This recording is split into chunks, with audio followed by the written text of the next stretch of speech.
Assalamualaikum warahmatullahi wabarakatuh. Perkenalkan, nama saya Magfira Anissa Fitri, mahasiswa dari Universitas Islam Negeri Sultan Maulana Hasanuddin Banten. Di sini saya akan menjelaskan sedikit tentang metodologi penelitian, di mana menurut Profesor Sugiono, metodologi penelitian adalah cara ilmiah untuk mendapatkan data dengan tujuan dan kegunaan tertentu.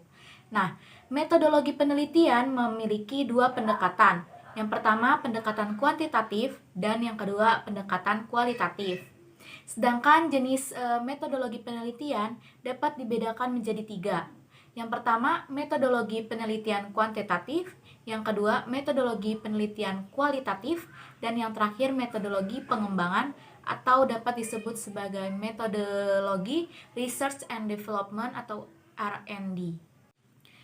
Metodologi penelitian kuantitatif dapat dikatakan sebagai sebuah metodologi yang meneliti suatu masalah sosial berdasarkan pada pengujian sebuah teori yang terdiri dari variabel-variabel yang diukur dengan angka dan dianalisis dengan prosedur statistik untuk menentukan apakah prediktif teori tersebut benar adanya. Sedangkan metodologi penelitian kualitatif dapat dikatakan sebagai metodologi penelitian yang berdasarkan pada filsafat propositivisme yang digunakan untuk meneliti pada kondisi objek yang alamiah, di mana peneliti sebagai kunci dari instrumen tersebut. Nah, sedangkan metodologi pengembangan atau research and development atau disingkat R&D dapat dikatakan sebagai metodologi yang digunakan untuk menghasilkan suatu produk dan diuji keefektifan ke produk tersebut dan apakah produk tersebut dapat berguna atau tidak.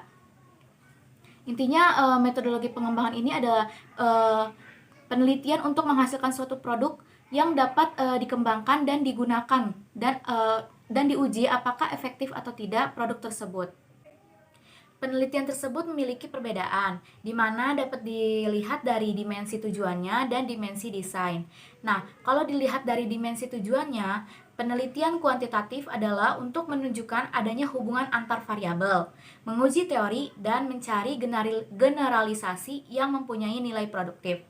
Sedangkan penelitian kualitatif adalah untuk menemukan hubungan pola yang bersifat interaktif, tidak terlihat dengan jelas, posisi dan variabel yang kompleks. Kemudian memperoleh pemahaman makna. Nah, kemudian penelitian pengembangan atau R&D adalah untuk menghasilkan produk dan menguji keefektifan suatu produk tersebut. Sedangkan kalau perbedaan dilihat dari dimensi desain, kalau penelitian kuantitatif adalah spesifik, jelas, dan rinci, kemudian ditentukan secara mantap sejak awal dan menjadi pedoman langkah demi langkah. Sedangkan penelitian kualitatif adalah umum, fleksibel, berkembang dan muncul di dalam proses penelitian dan mengedepankan konstruksi dan teori daripada pengujian teori. Sedangkan penelitian R&D adalah memerlukan analisis kebutuhan dan melakukan uji coba produk, kemudian long life produk. Kemudian tipe-tipe atau jenis-jenis penelitian kuantitatif dan kualitatif. Jenis-jenis penelitian kuantitatif ini ada banyak. Di antaranya ada metode komparatif, metode deskriptif, dan metodologi korelasi. Sedangkan penelitian kualitatif ada fenomenologi, etnografi, studi kasus, metode teori dasar, dan metode historis. Nah, yang selanjutnya adalah tentang hipotesis. Hipotesis merupakan pernyataan mengenai keadaan parameter yang diuji melalui sampel statistik, di mana tujuan dari hipotesis ini adalah untuk memberikan penjelasan sementara tentang gejala, memudahkan perluasan pengetahuan dalam bidang tertentu, memberikan pernyataan hubungan yang dapat diuji, memberi arah penelitian, dan memberi kerangka untuk laporan penelitian. Sedangkan fungsinya adalah memeriksa batasan penelitian, memperkecil jangkauan penelitian sehingga tidak melebar kemana-mana, membuat peneliti tetap pada jalur penelitian, yakni meneliti fakta dan hubungan variabel, kemudian memfokuskan penelitian dan memandu peneliti dalam menguji dan menyesuaikan data antara fakta-fakta tersebut. Selanjutnya populasi dan sampel.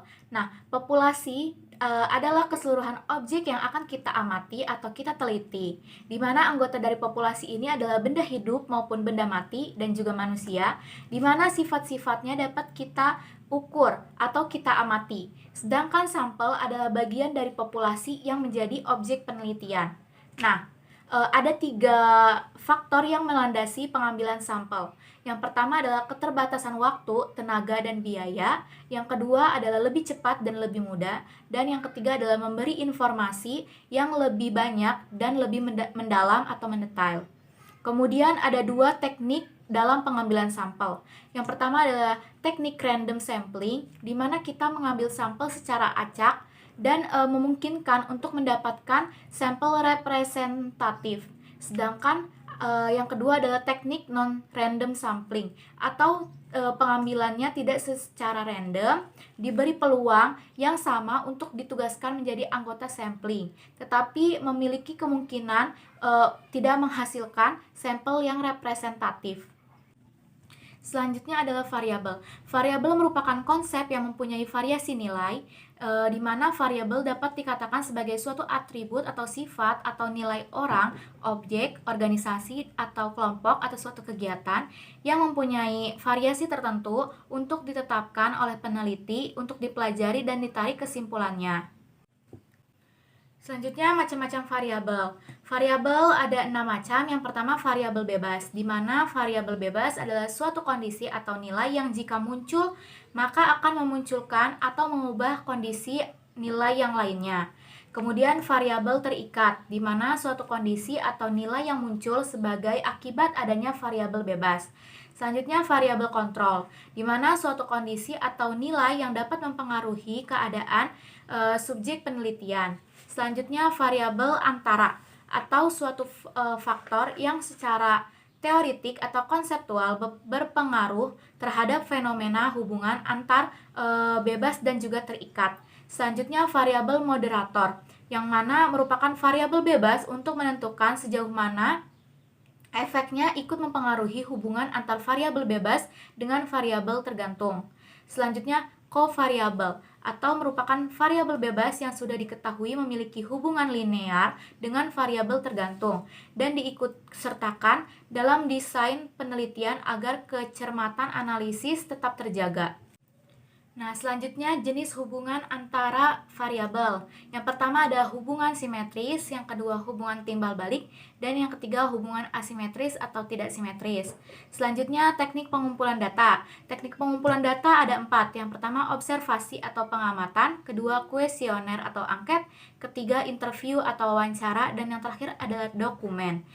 Nah, selanjutnya penelitian tindakan kelas atau PTK. Penelitian tindakan kelas merupakan pengembangan dari penelitian tindakan yang dikembangkan untuk tujuan mencapai penyelesaian terhadap suatu masalah sosial di dalam kelas. Nah, penelitian tindakan dapat juga dikatakan sebagai suatu refleksi diri yang dilakukan oleh para partisipan dalam situasi sosial untuk memperbaiki praktik yang dilakukannya sendiri. Dengan demikian akan diperoleh pemahaman yang komprehensif. Terdapat 3 pokok dalam penelitian tindakan kelas. Yang pertama adalah memperbaiki praktik, yang kedua meningkatkan pengembangan para praktisi terhadap praktik yang dilaksanakan, dan yang ketiga adalah memperbaiki keadaan atau situasi di mana praktik tersebut dilaksanakan. Selanjutnya adalah karakteristik penelitian tindakan kelas atau PTK, di mana yang pertama adalah PTK merupakan kegiatan yang tidak saja berupaya untuk memecahkan masalah, tetapi juga sekaligus mencari dukungan ilmiah atas pemecahan masalah tersebut. Selanjutnya, PTK merupakan upaya pengembangan profesi guru melalui aktivitas pembelajaran, berpikir kritis dan sistematis, serta pembelajaran guru untuk menulis dan membuat catatan. Kemudian persoalan yang dipermasalahkan dalam PTK bukan dihasilkan dari kajian teoritik dan atau penelitian terdahulu, tetapi berasal dari adanya permasalahan nyata dan aktual dalam pembelajaran di kelas. Selanjutnya, PTK dimulai dari permasalahan yang sederhana, nyata, jelas, dan tajam mengenai hal-hal yang terjadi dalam kelas. Selanjutnya, adanya kolaborasi atau kerjasama antara praktisi, yaitu guru dan kepala sekolah, dengan peneliti dalam hal pemahaman, kesepakatan tentang permasalahan, dan pengambilan keputusan dan tindakan atau action. Selanjutnya, PTK dilakukan hanya apabila ada keputusan kelompok dan komitmen antar pengembangan dan bertujuan untuk meningkatkan profesionalisme guru. Selanjutnya, pola penelitian tindakan kelas. Yang pertama, pola guru sebagai peneliti. Guru berperan dalam perencanaan dan pelaksanaan PTK. Kemudian tujuan yang ingin dicapai adalah untuk memecahkan masalah praktis yang dihadapi oleh guru tersebut dalam proses pembelajaran. Yang kemudian pola ideal untuk meningkatkan kinerja. Selanjutnya, pola kolaboratif. Pola kolaboratif adalah inisiatif untuk melaksanakan PTK bukan dari guru, tetapi dari pihak luar yang berkeinginan untuk memecahkan masalah pembelajaran. PTK dirancang dan dilaksanakan oleh suatu tim yang biasanya terdiri dari guru, kepala sekolah, dosen LPTK, dan orang lain yang terlibat dalam tim peneliti. Kemudian guru berperan hanya sebagai anggota tim peneliti yang berfungsi untuk melaksanakan tindakan seperti yang dirancang oleh tim peneliti. Kemudian pola terintegrasi, di mana guru sama sekali tidak terlibat dalam perencanaan rancangan penelitian. Kemudian inisiatif dan masalah yang akan diteliti sepenuhnya berasal dari tim luar atau bukan berasal dari guru. Selanjutnya, peran dan fungsi guru sebatas hanya melaksanakan tindakan. Nah, yang selanjutnya adalah siklus penelitian tindakan kelas atau tahapan-tahapan dalam penelitian tindakan kelas. Ada 4 tahapan dalam penelitian tindakan kelas. Yang pertama adalah tahap perencanaan, di mana pada tahap perencanaan ini peneliti akan menjelaskan tentang 5W1H atau apa, kenapa, di mana, kapan, dan bagaimana. Kemudian peneliti akan melakukannya secara kolaboratif dengan guru. Selanjutnya ada tahap pelaksanaan, di mana pada tahap pelaksanaan ini akan dilakukan kegiatan implementasi atau penerapan perencanaan tindakan. Nah, dalam kegiatan ini, guru diharapkan untuk mentaati perencanaan yang telah disusun. Selanjutnya adalah tahap pengamatan atau observasi, di mana pada tahap ini akan dilaksanakan sebuah pengamatan terhadap proses pembelajaran tersebut. Selanjutnya adalah tahap refleksi, di mana pada tahap ini akan ada diskusi hasil pengamatan yang dilakukan kolaboratif antara guru dengan peneliti. Kemudian ada tujuan dan manfaat penelitian tindakan kelas, di mana tujuan PTK atau penelitian tindakan kelas adalah untuk memperbaiki dan meningkatkan mutu praktik pembelajaran, memperbaiki dan meningkatkan kinerja-kinerja pembelajaran yang dilaksanakan oleh guru, dan mengidentifikasi, menemukan solusi, dan mengatasi masalah pembelajaran di dalam kelas, dan mengeksplorasikan dan membuahkan kreasi-kreasi dan inovasi-inovasi pembelajaran. Selanjutnya, manfaat PTK adalah menumbuh kembangkan kebiasaan, budaya, tradisi penelitian, dan menulis artikel ilmiah di kalangan guru. Hal ini telah ikut mendukung profesionalisme dan karir guru.